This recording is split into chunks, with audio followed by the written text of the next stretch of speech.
The airbrake components have been 3D printed for the 56 millimeter BT70 extended arc airframe tube.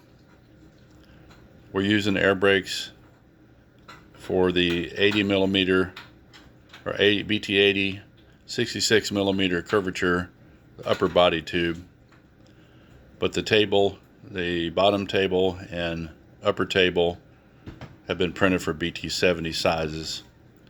We've got a small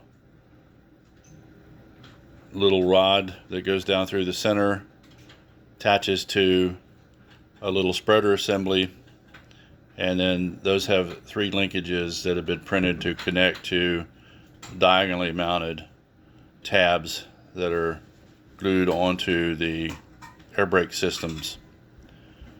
And then for a mock-up and for a gear-driven system, which we'll build later using turntables and rack and pinion configuration, we've 3D printed a drive for the particular servo size that we're going to be using.